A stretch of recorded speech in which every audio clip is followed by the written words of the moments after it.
Good morning dear students.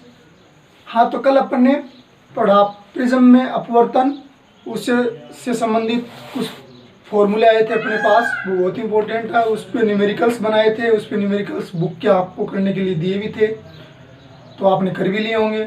आज पढ़ते हैं गोलीय पृष्ठों में गोलीय पृष्ठों से अपवर्तन, यानी यहाँ कोई माध्यम है जिसका अपवर्तनांक मैंने मान लिया n2 या μ2 मान लो आप, ठीक। उसको किसी गोलीय सरफेस द्वारा पृथक किया जाता है और इसके बाहर माध्यम है जिसका अपवर्तनांक मान लिया n1, ठीक। जो बोल रहा हूँ शब्द आप भाषा में लिखोगे भी। यहाँ पे मैं कंडीशन लेता हूँ n2 ग्रेटर देन है n1 से, यानी n1 के कंपेरेटिव n2 प्रकाशीय सघन माध्यम है। प्रकाशीय सघन का मतलब यानी कोई माध्यम सघन तब होता है जब उसके अंदर प्रकाशीय तरंगों का वेग कम होता है, तो वह माध्यम उस प्रकाशीय तरंग के लिए सघन माध्यम होगा। सभी तरंगों के लिए माध्यम सघन होना जरूरी नहीं है। जैसे ध्वनि भी एक तरंग है, तो ध्वनि के लिए सघन माध्यम ये कांच, जल, ये होना जरूरी नहीं है। क्यों? क्योंकि सघन का मतलब क्या है? जिस माध्यम में तरंग का वेग कम हो वह माध्यम उस तरंग के लिए सघन माध्यम है। तो ध्वनि तरंगों के लिए ध्वनि तरंगों का वेग सबसे कम निर्वात में होता है, 0 होता है, यानी निर्वात में आप बोलोगे तो सुनाई नहीं देगा। तो ध्वनि तरंगों के लिए निर्वात क्या है? सघन माध्यम है। और प्रकाशीय तरंगों के लिए निर्वात क्या है? विरल माध्यम है। तो ये डिपेंड करता है तरंग पे। तो समझ गए होंगे सघन और विरल का मतलब।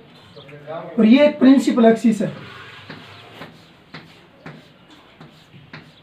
यानी मुख्य अक्ष, जो इस वक्र पृष्ठ को इस बिंदु P से गुजरती है, और ये P इस वक्र पृष्ठ का मध्य बिंदु है, ठीक। हाँ, ये प्रिंसिपल एक्सिस इस गोलीय अपवर्तक पृष्ठ यानी दोनों माध्यमों को पृथक करने वाले पृष्ठ के मध्य से मानी जाती है। और यहाँ पे कोई ऑब्जेक्ट रखा है, यहाँ पे कोई ऑब्जेक्ट रखा है जिसका नाम दे दिया मैंने O, यानी कोई पिम रखी है। तो इससे असंख्य प्रकाश किरणें सभी दिशाओं में आपतित होंगी। तो मैंने मान ली एक प्रकाश किरण इस तरह से आपतित हो रही है, ठीक। और अब यहां पर भी अपवर्तन का नियम वही लगेगा जो आप समतल अपवर्तक सतहों पे अप्लाई किया था। यानी समतल अपवर्तक सतहों पे जिस तरह से कोई प्रकाश किरण अपवर्तित हुई थी, उसी तरह से इस गोलीय सरफेसों पे प्रकाश किरणें अपवर्तित होंगी। तो इस गोलीय अपवर्तक पृष्ठ का आप एक गोला बनाने की कल्पना करोगे तो वो उसका केंद्र होगा, सेंटर ऑफ कर्वेचर, जिसका नाम दे दिया मैंने C, ठीक है।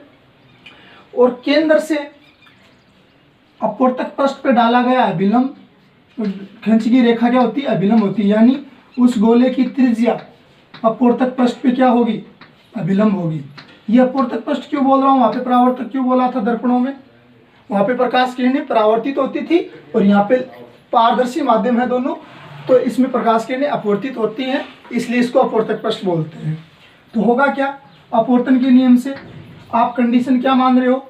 n2 प्रकाशीय सघन है और n1 प्रकाशीय विरल माध्यम है। तो यहाँ पे प्रकाश किरण अभिलंब की ओर मुड़ जाएगी, है ना। तो ये कोण मान लिया मैंने आपतन कोण I मान लो, या I θ1 या θ2 दो मान लो, ये θ1 मान लिया, ठीक। जब विरल से सघन में प्रकाश किरण अपवर्तित होगी तो अभिलंब की ओर झुक जाएगी। ये प्रकाश किरण मान लो यहाँ पे आपतित हो रही है, ठीक है। तो ऐसे असंख्य प्रकाश किरणें आपतित होती हैं। तो मैंने एक पॉइंट लिया है और इसका ये भी ध्यान में रखना है P, और इस पे मैं पॉइंट को नाम दे दूं मैं M। ये P और M OP OC, और यहाँ पे मान लो कोई पॉइंट आएगा उसके कंपेरेटिव बहुत छोटी है, ये PM दूरी बहुत छोटी है, यानी छोटे द्वारक वाले, ये छोटे द्वारक वाला अपवर्तक पृष्ठ है। तो एक प्रकाश किरण से तो प्रतिबिंब का पता नहीं चलेगा। तो एक प्रकाश किरण इस अपवर्तक पृष्ठ पर अभिलंबवत आपतित हो रही है, और जो अभिलंबवत आपतित होगी वो क्या होगी, सीधी निकल जाएगी अपने पथ को परिवर्तित किए बिना। अब ये जहां मिलती हैं वहीं प्रतिबिंब का निर्माण होता है। ऐसे और भी प्रकाश किरणें अपवर्तित होकर यहीं मिलेंगी, तो यहां बन गई इमेज आई। ठीक। अब आपने एक नियम पढ़ा था कार्तीय चिन्ह परिपाटी, जो दर्पणों में भी लागू होता है और गोल ये लेंस आगे पड़ेंगे उनमें भी, और यहाँ पर भी आप अप्लाई करोगे। तो ये गोल ये अपवर्तक सतह है, तो इसका गोला बनाने की कल्पना करोगे तो ये उसकी क्या होगी, रेडियस आर, त्रिज्या होगी, है ना। और पोल से सारी दूरियां पोल से मापी जाती है, ये अपन ने चर्चा की थी, यानी ध्रुव से इस ऑब्जेक्ट की दूरी क्या होगी, u होगी। अब इसको क्या कहोगे, माइनस कहोगे या प्लस कहोगे, वो डिसाइड करेगी आपतित प्रकाश किरण की दिशा। यानी आपतित प्रकाश किरण की दिशा में मापी गई दूरियां धनात्मक और आपतित प्रकाश किरण की दिशा के विपरीत मापी गई दूरियां ऋणात्मक। तो ये बताओ u आपतित प्रकाश किरण की दिशा में है या विपरीत है, हाँ विपरीत मापी गई दूरी है, तो इसको क्या कहोगे, माइनस u। और एक बात और कही थी कि पोल से बनने वाले प्रतिबिंब की दूरी को आप किससे डिनोट करोगे, v से। तो v ये p से i तक की दूरी क्या होगी, v होगी। तो वो बताओ पॉजिटिव होगी कि नेगेटिव, पॉजिटिव होगी, क्योंकि आपतित प्रकाश किरण की दिशा यानी ये है, आपतित प्रकाश किरण की दिशा ये है, और पोल से दूर से आप दूरी भी किधर माप रहे हो, इस दिशा में माप रहे हो, तो ये v क्या आ जाएगा, पॉजिटिव आ जाएगा। ठीक। ये इतनी बात समझ में आई।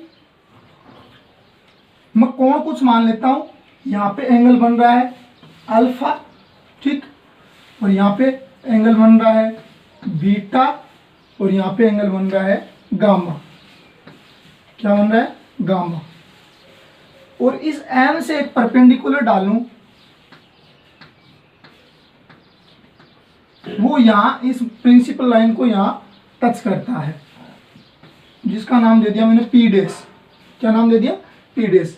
यहां अपने को ये एज्यूम करना है कि पी और पी डैश बहुत ही पास पास हैं, कहीं जरूरत पड़े तो पी और पी डैश को एक ही पॉइंट मान लेना है ना। तो इसका नाम दे दिया मैंने एच, यानी पी डैश से एम एच दूरी पर है। ठीक। ये नॉर्मल एन यानी अभिलंब, ठीक है। और ये कितने कोण पे अपवर्तित हुई है, उस अपवर्तन कोण का नाम दे दिया θ2। तो इससे आप एक संबंध निकालोगे, जो संबंध u, v और r के मध्य होगा, वो डिराइव करेंगे आज अपन। वो होता है n2 बट्टा v माइनस n1 बट्टा u बराबर n2 माइनस n1 बट्टा r। ये संबंध ड्राइव करेंगे, इसको निकालेंगे। ठीक है। इंपॉर्टेंट फॉर्मूला है, इस पे न्यूमेरिकल बनते हैं। n2 किसका अपवर्तनांक, प्रकाशीय सघन माध्यम का, n1 प्रकाशीय विरल माध्यम का, या दोनों का डिफरेंस r, इस गोलीय अपवर्तक सतह की रेडियस यानी कि त्रिज्या। तो देखो त्रिभुज ओ एम पी या पी डैश एक ही बात है ना। त्रिभुज ओ एम पी से आप लगाओ टेन अल्फा, तो टेन अल्फा बराबर क्या होगा,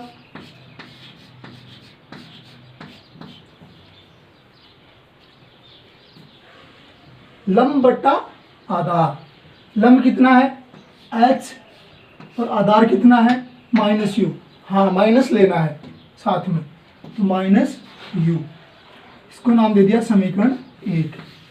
इसी प्रकार त्रिभुज PMC से, तो त्रिभुज पी एन सी से त्रिकोणीय अनुपात टेन थीटा द्वारा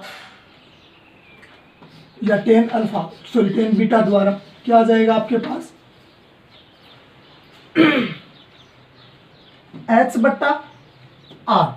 ये प्लस आएगा माइनस प्लस आएगा, क्यों? आपतित प्रकाश किरण की दिशा के अनुदिश दूरी माप रहे हो, तो एच बट्टा आर समीकरण नंबर 2। इसी तरह से त्रिभुज पी या पी डैश एम आई द्वारा, त्रिभुज पी एम आई से त्रिकोणीय के अनुपात द्वारा क्या करोगे? वही लगाओगे tan gamma equal to H बट्टा वी। ये भी क्या आएगा? वी पॉजिटिव आएगा। Equation number 3।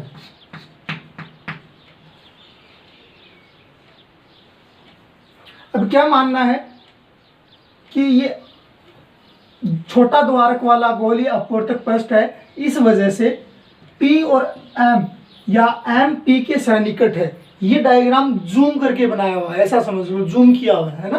तो ये M P के सन्निकट है, तो इस वजह से देखो ये M P के निकट आ जाएगा, तो ये आपतित प्रकाश किरण ऐसे कम एंगल पे आपतित होगी ना, तो ये प्रिंसिपल एक्सिस के साथ इंसिडेंट रे एंगल छोटा बनाएगी।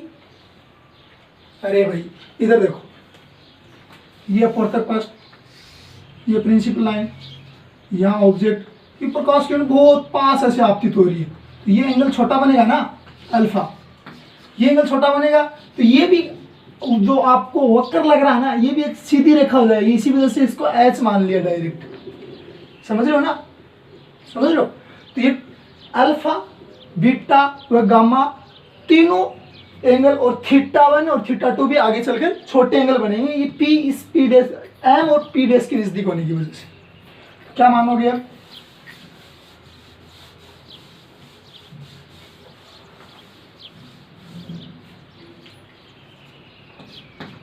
एम पी या पी डैश के नजदीक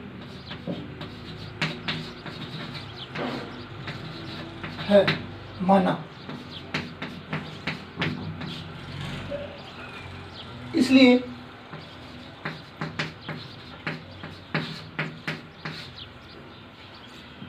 कोण अल्फा कोमा कोण बीटा व कोण गामा क्या है?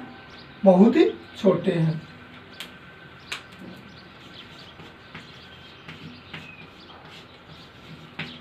बहुत ही छोटे हैं। आप एक जानते हो कि 10 बीटा यानी बीटा बहुत छोटा मान है रेडियन में, तो 10 बीटा अप्रोक्सीमेट बीटा के बराबर होता है ना? यानी 10 अल्फा छोटा बीटा छोटा गामा छोटा, तो इससे क्या निकल जाएगा आपके पास?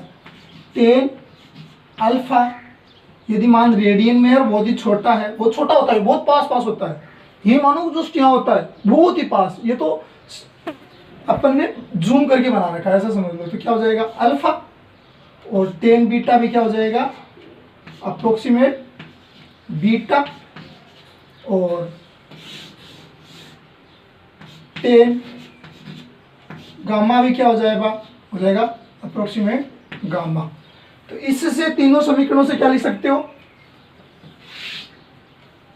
इक्वेशन फर्स्ट कोमा सेकंड व थर्ड से क्या लिखा जा सकता है? अल्फा इक्वल एच बट्टा अल्फा इक्वल एच बट्टा माइनस यू, ठीक।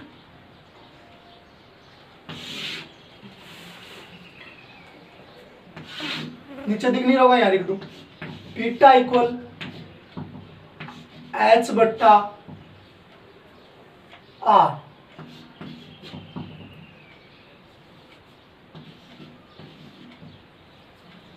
अप्रोक्सीमेट है तो यहाँ पे भी अप्रोक्सीमेट ही आएगा। ठीक, इसी तरह से gamma equal approximate equal H बट्टा वी, इनको नाम दे दिया इक्वेशन 4, इक्वेशन 5 और इक्वेशन 6। ठीक, इतना उतारो। ये इक्वेशन, ये मान काम आएंगे अपने पास, कौन कौन से? अल्फा बराबर एच बट्टा माइनस यू, बीटा बराबर एच बट्टा आर और गामा बराबर एच बट्टा वी। याद नहीं करना, आगे काम आएंगे अभी। तो मैं किधर लिखूं? यहाँ लिख दूं क्या? ये मिटा देता हूं। उतार लिया होगा आपने।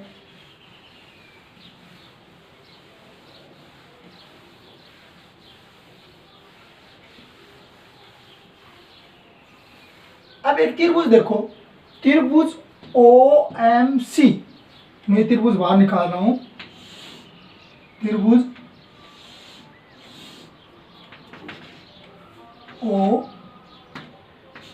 OMC, इसमें ये θ1 क्या है?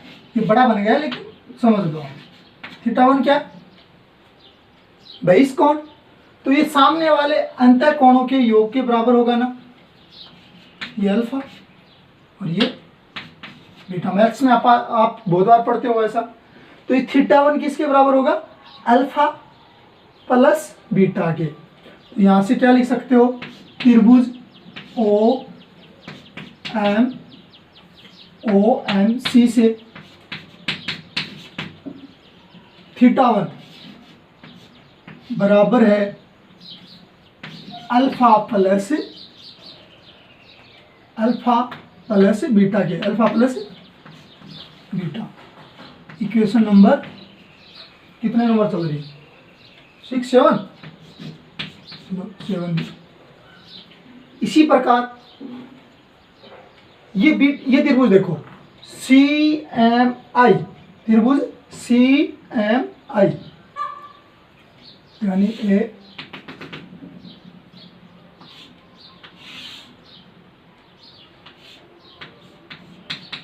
ये बीटा है, ये θ2 है और ये गामा है। ये क्या एंगल है? गामा। यहाँ C पॉइंट है, यहाँ M पॉइंट है और यहाँ I पॉइंट है। ये त्रिभुज मैंने बाहर निकाल ली। तो यहाँ पे ये बहिष कोण है, ये सामने वाले अंतः कोणों के योग के बराबर होगा। तो इसी प्रकार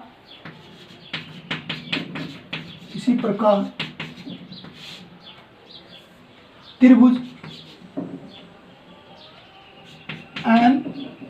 MIC से,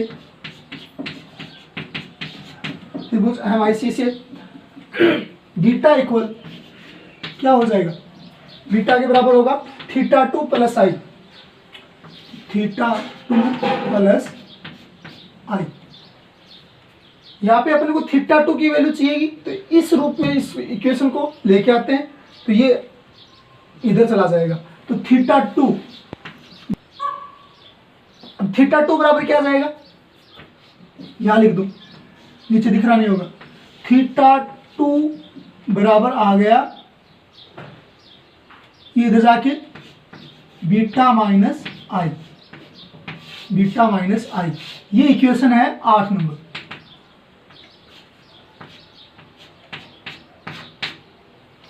ठीक है, इतना उतारो, ये मिटाना पड़ेगा, बोर्ड पे जगह नहीं है, उतारो इतना। मिटा के मैंने ये जरूरी जो इक्वेशन है वो मैंने लिख ली, जो अपने काम आएंगे। अभी क्या, इस अपवर्तक सतह पे क्या लगा दो? स्नेल्स लॉ लगा दो, स्नेल का नियम। हाँ, अपवर्तन का नियम वही लगेगा, स्नेल का नियम। क्या होता है स्नेल का नियम? इसका अपवर्तनांक गुणा इसमें बनने वाला कौन साइन में, तो n1 लिखोगे आप अपवर्तन के नियम से।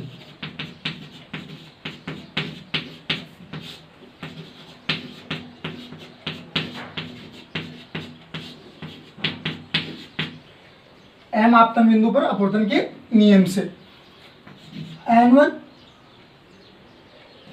साइन θ1 यानी n1 इंटू साइन θ1 अपवर्तनांक गुणा उसमें बनने वाला आपतन या अपवर्तन कोण साइन में बराबर होगा अपवर्तनांक गुणा साइन थीटा टू के, सॉरी यहाँ पे n2 आएगा, अब पूर्णांक n2 है ना, साइन थीटा टू। अब एक बात बताओ, जब ये m बिंदु P या P डैश के निकट आ जाएगा तो ये परपेंडिकुलर ऐसे होगा, तो ये थीटा टू और थीटा वन भी क्या होंगे, बहुत ही छोटे कोण होंगे, है ना। तो क्या कहोगे, एम पी या पी डैश के सन्निकट होने से या नज़दीक होने से, सन्निकट होने से लिख देना आगे, थीटा वन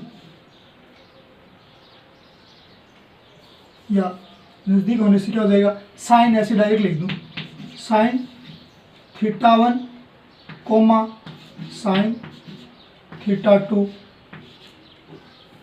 बहुत ही छोटे कोण होंगे, वेरी वेरी स्मॉल एंगल, बहुत ही छोटे कोण होंगे।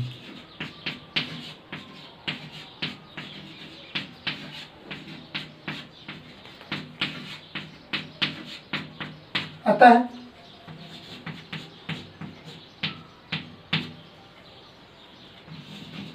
साइन थीटा वन, यदि sine theta one ten, sine theta tan theta radian में बहुत ही छोटे हों तो वो लगभग एंगल के बराबर होंगे, है ना। साइन थीटा वन छोटा है तो किसके बराबर, थीटा वन के। इसी प्रकार साइन थीटा टू भी किसके बराबर आ जाएगा, थीटा अप्रोक्सीमेट थीटा टू की। तो ये साइन थीटा वन की क्या जगह क्या रख दो, थीटा वन, और साइन थीटा टू की जगह क्या रख दो, थीटा टू। इक्वेशन नंबर 9 चल रही है, तो देख लेना कितने नंबर। तो इनका मान,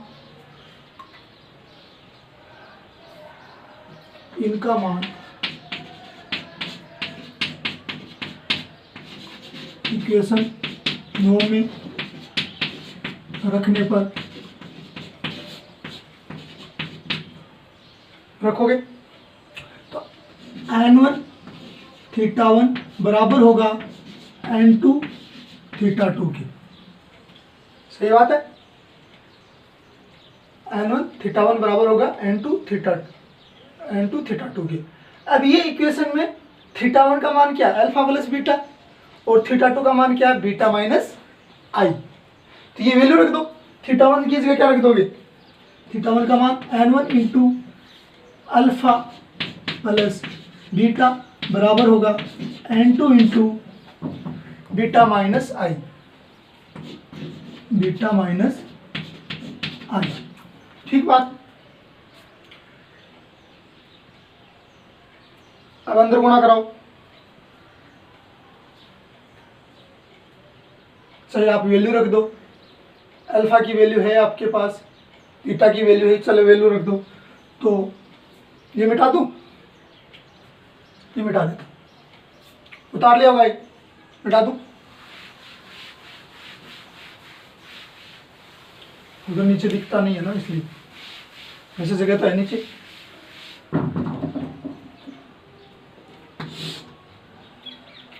n1 इंटू अल्फा का मान h बट्टा माइनस यू प्लस बीटा का मान h बट्टा आर। देखो अल्फा की जगह रखा अल्फा का मान, बीटा की जगह रखो बीटा का मान h बट्टा आर बराबर होगा n2 इंटू बीटा, बीटा क्या है h बट्टा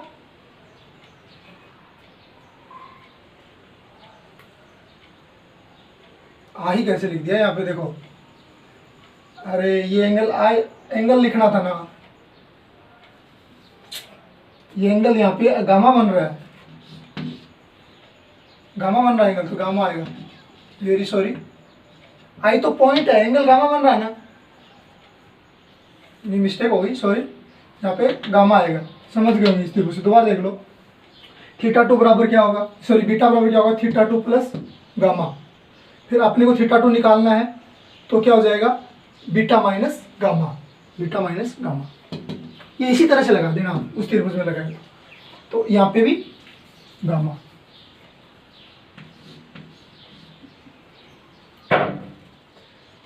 ध्यान देना। हाँ, बीटा का मान लिखो यहां से H बट्टा आर माइनस गामा का मान H बट्टा वी। यहाँ H कॉमन लोगे, इधर इधर H कॉमन लोगे तो H से H कैंसिल, अंदर मल्टीप्लाई कराओगे N1 बट्टा माइनस U प्लस N1 बट्टा R बराबर है N2 बट्टा R माइनस N2 बट्टा V।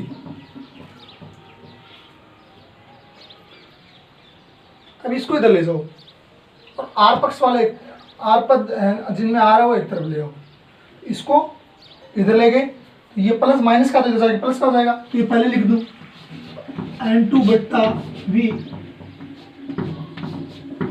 माइनस ये वाला माइनस यहाँ लगा दो सर N1 बट्टा U बराबर है, अब ये N2 बट्टा R प्लस का तो पहले लिख दिया, हाँ इसको इधर ले आओ माइनस N1 बट्टा, हाँ देखो थोड़ा थोड़ा रूप बनने लग गया, फॉर्मूला शुरू में लिखा था, नीचे जगह नहीं है मैं इधर लिख रहा हूँ, ठीक है। तो इधर क्या आया N2 बट्टा V माइनस N1 बट्टा U बराबर है, यहाँ पे R एलसीएम ले लोगे तो R आ गया नीचे, ऊपर हुआ N2 माइनस N1, ये फॉर्मूला होगा, ठीक है। हाँ, इस फॉर्मूले में आपको विद चिन्ह विद साइन वैल्यू रखनी है, जैसे V एग्जांपल तौर पे V आपको रखना पड़ेगा, तो जैसे इसमें डायग्राम में V इधर की डिस्टेंस है ना पोल से, तो आपको पॉजिटिव रखनी है, ठीक है, समझ रहे हो ना। यानी यहाँ पे रखोगे तो जैसे एग्जांपल आप आगे न्यूमेरिकल करेंगे उसमें पता चल जाएगा। तो U इस तरह से कोई क्वेश्चन हो, U दे दे मान लो यहाँ पे 30 सेंटीमीटर, तो U किस में रखना है, फिर वो माइनस में रखना है, और R इसके हिसाब से, यानी आपतित प्रकाश किरण के विपरीत आपतित प्रकाश किरण की दिशा में माप रहे हो तो R क्या हो जाएगा, पॉजिटिव हो जाएगा, विथ साइन रखनी है वैल्यू, ठीक है। एक और बात ध्यान में रखनी है, N1 किसका अपवर्तनांक होगा, जिसमें ऑब्जेक्ट रखा उसका, ना ना ना, जिससे प्रकाश किरण आ रही है उसका अपवर्तनांक। क्या पता वर्चुअल ऑब्जेक्ट हो तो उस पर कॉन्सेप्ट चेंज हो जाएगा ना, तो आपको ये ध्यान में रखना है, जिससे प्रकाश किरणें आ रही है उसका अपवर्तनांक N1, और जिसमें प्रकाश किरणें जा रही है उसका अपवर्तनांक N2, उस फॉर्मूले में मानना आगे क्वेश्चन जो भी हो, ठीक है। दोबारा सुन लो, जिससे प्रकाश किरणें आ रही है उसका अपवर्तनांक N1, जिसमें प्रकाश किरणें जा रही है उसका अपवर्तनांक N2 होगा। जरूरी नहीं है N2 बड़ा हो N1 से, यहाँ पे केस लेके समझाया हो, आगे न्यूमेरिकल हाई लेवल के करोगे उसमें पता करेंगे। अपने 12th में तो ये इतना हाई लेवल के क्वेश्चन नहीं पूछे जाते, बस only numerical base formula base question पूछे जाते हैं, तो ओपन करने की कोशिश करते हैं किस तरह के क्वेश्चन पूछे जाएंगे। वो देखो ये क्वेश्चन है, एक ऑब्जेक्ट जो एयर में रखा है 30 सेंटीमीटर दूरी पर, किससे, पोल से 30 सेंटीमीटर दूरी पे, और इस अपवर्तक गोलीय पृष्ठ की रेडियस है 10 सेंटीमीटर। तो आपको बताना है प्रतिबिंब की प्रकृति और दूरी, दूरवा से प्रतिबिंब कितनी दूरी पे बनेगा वो बताना है, और उसकी प्रकृति क्या होगी, ठीक है। तो आपको पता है इधर वो पता चलेगा, अभी प्लस आएगा तो इधर बनेगा और माइनस आएगा तो इधर बनेगा, है ना। तो क्या करोगे, फॉर्मूला आपके पास क्या है, N2 बट्टा V माइनस N1 बट्टा U बराबर N2 माइनस N1 बट्टा R। यहाँ बताओ ये प्लस में होगा माइनस में, यू है ना ये माइनस में, क्योंकि आपतित प्रकाश किरण के विपरीत दिशा में दूरी माप रहे हो और v निकालनी है। और n2 किसका अपवर्तनांक, जिसमें प्रकाश किरण जा रही है, तो इसमें जाएगी ना अपवर्तित होगी, तो इसका अपवर्तनांक कैसे जाएगी देख लो, ये अभिलंब से दूर हटेगी, इधर आ गई, मान लो एक प्रकाश किरण ऐसे आ गई, ये जहाँ कटी यहाँ इमेज बन जाएगी, है ना।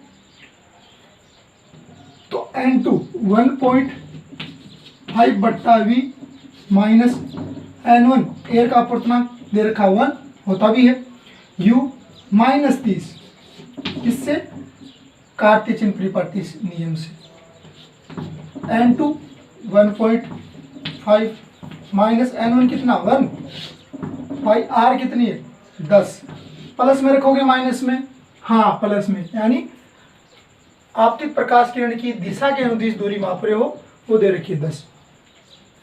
करो कैलकुलेट, ये minus minus plus, 1.5/v minus minus हो गया प्लस 1/30 बराबर यहाँ बचा 0.5/10, ये इधर ले जाओगे माइनस का आ जाएगा, यानी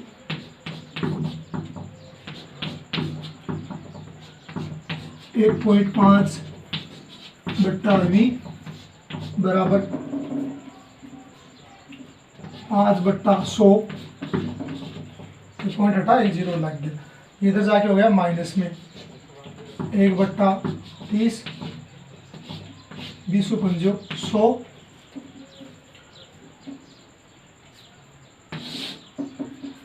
1.5/v बराबर आ गया 1/20 माइनस 1/30, एलसीएम आ गया कितना 60, 3 माइनस 2 इसके बराबर 1.5/v के बराबर, यहाँ से 1/v बराबर आ गया 1/60 गुणा 1.5, ये पॉइंट हटाओगे ऊपर 10 जाएगा, जीरो उठ जाएगा, यानी 1/v बराबर आ गया 15×90।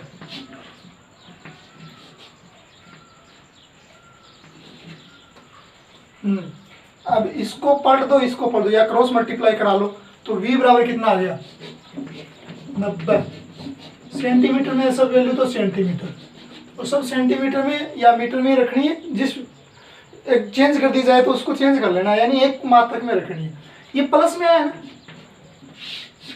प्लस में, इसका मतलब आपतित प्रकाश किरण की दिशा के अनुदिश ही ये दूरी दूर से होगी, तो ये इमेज कि v कितना है 90 सेंटीमीटर, ठीक है ना, v कितना है 90 सेंटीमीटर। ओके, रुको आगे और देखो थोड़ी सी बात, अब ये और बतानी है प्रकृति क्या होगी।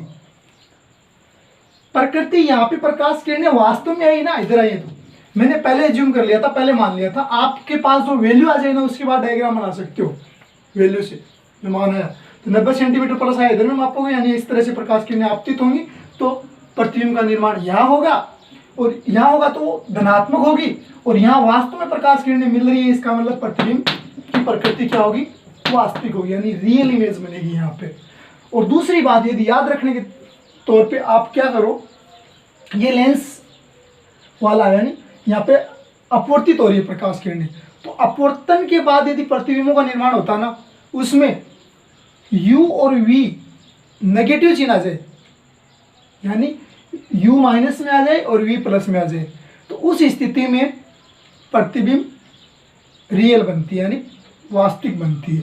और दर्पण में उल्टा होता है, दर्पण में इस कॉन्सेप्ट के उल्टा होता है, यानी ये माइनस में ये प्लस में तो रियल इमेज, दोनों माइनस में दोनों प्लस में तो वर्चुअल इमेज, यानी काल्पनिक प्रतिबिंब, किसके लिए, लेंसेज के लिए या अपवर्तन होने के बाद बनने वाले प्रतिबिंबों के लिए।